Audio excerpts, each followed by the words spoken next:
1 মিনিটে আজকে 1 ডজন ডিম ছোলার পদ্ধতি দেখাবো। ডিম ছিলতে গিয়ে দেখা যায় ডিমের খোসার সাথেই অর্ধেক ডিম চলে যায়। এই দুঃখে অনেকে ডিম ভুনা করতেই ভয় পায়।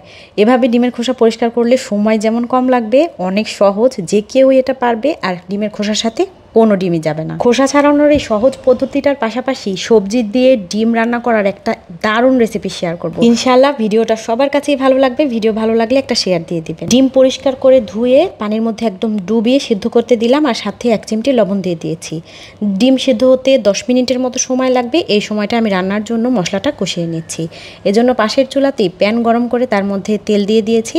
তেলের মধ্যে একটু পেঁয়াজ কুচি বাদামি করে ভেজে এখন একটা টমেটো দিয়ে দিলাম। আর টমেটোটা কিভাবে দিলাম দেখতেই পেলেন।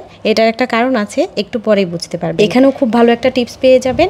এখন এখানে মশলা যার যার পছন্দ মতো দিতে হবে। আমি দিলাম হলুদ আর মরিচের গুঁড়া, স্বাদ মতো লবণ, দিলাম একটুখানি জিরার গুঁড়া, একটু দিব আদা রসুন পেস্ট, একটু ধনের গুঁড়া, আর দিব গরম মশলার গুঁড়া। সিদ্ধ করে ডিম রান্না করলে গরম মশলাটা দিলে আমার কাছে ফ্লেভারটা অনেক ভালো লাগে, আমার বাচ্চারাও খুব পছন্দ করে। আসলে ডিম ভুনার সাথে গরম মশলার ফ্লেভারটা অনেক যায়। মশলাটুকু যেন পুড়ে না যায়, এজন্য একটু নেড়ে তারপর পানি দিয়ে দিলাম। এই মশলাটাকে চুলার আঁচটা একদম কমিয়ে রেখে খুব ভালো করে কষাবো। মশলা দিতে দিতেই কিন্তু টমেটোটা অনেকটা সেদ্ধ হয়ে গিয়েছে, আর খোসাটা দেখেন একদম আলগা হয়ে গিয়েছে। হাত দিয়ে হালকা করে একটু ধরলেই খোসাটা উঠিয়ে নেওয়া যায়। এই খোসা সহ রান্না করা যায়, তবে তরকারির মধ্যে খোসাটা দেখতে খুব বেশি একটা ভালো লাগে না। তো খোসাটুকু ফেলে দিয়ে আমি টমেটোটা আবারও মশলার মধ্যে দিয়ে তারপরে একটু নেড়ে দিলাম। এখন চুলার আঁচটা আমি একদম কম পাওয়ারে রেখে ঢাকনা দিয়ে ঢেকে মশলাটাকে খুব সুন্দর করে কষিয়ে নিব, যাতে করে স্মেলটা অনেক সুন্দর আসে। সত্যি কথা বলতে এই ডিম ছেলার ভিডিওটা আমি করতে চাই নাই। এটা যখন আমি ছিলছিলাম আর এত ইজিলি এটা হয়ে যাচ্ছিল, তখন মনে হলো যে টিপসটা হয়তো অনেকেরই কাজে আসবে, যারা খুব ভালো করে ডিম পরিষ্কার করতে পারে না তাদের জন্য। ডিম রান্না করার জন্য ডিম 8 থেকে 10 মিনিট সেদ্ধ করতে হয়।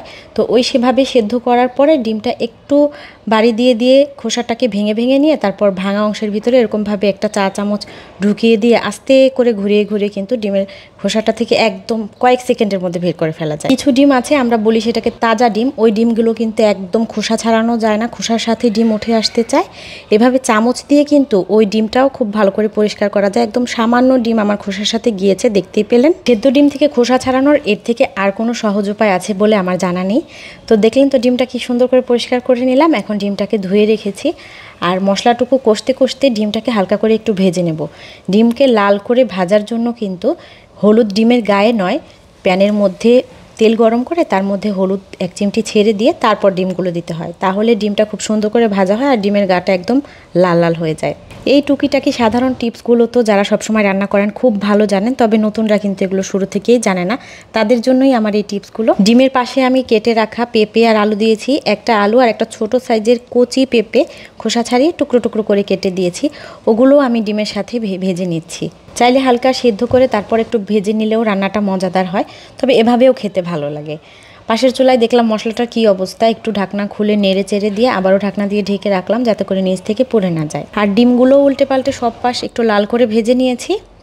ডিম তুলে নেওয়ার পরে পেঁপে আর আলুটা আরও কিছুটা সময় আমি একটু ভাজবো, এজন্য চুলার আঁচটা কমিয়ে রেখে আমি পাশের চুলায় চলে এসেছি মশলাটার অবস্থা দেখার জন্য। মশলাটা একদম তেল গা ছেড়ে দিয়েছে, খুব সুন্দর সুঘ্রাণ বের হয়ে এসেছে মশলা থেকে, মনে হচ্ছে যেন মুরগির তরকারি রান্না হচ্ছে। পেঁপের গায়ে সাদা ভাবটা চলে যেয়ে যখন হালকা স্বচ্ছ হয়ে এসেছে আর একটু বাদামি বাদামি ভাব হয়ে এসেছে, কষানো মশলার মধ্যে দিয়ে দিলাম। এখন নেড়ে চেড়ে এই পেঁপে আর আলুটাকে কিছুক্ষণ একটু কষিয়ে নিয়েছি, এতে করে রান্নার স্বাদটা বাড়বে। কষানো হয়ে গেলে আমি সাথে সাথে ঝোলের পানি দিয়ে দিলাম, আর এই ঝোলের পানিটা দেওয়ার পরে ঢাকনা দিয়ে ঢেকে রাখছি কয়েকটা কাঁচামরিচ দিয়ে, যাতে করে পেঁপে আর আলুটা প্রপার সেদ্ধ হতে পারে।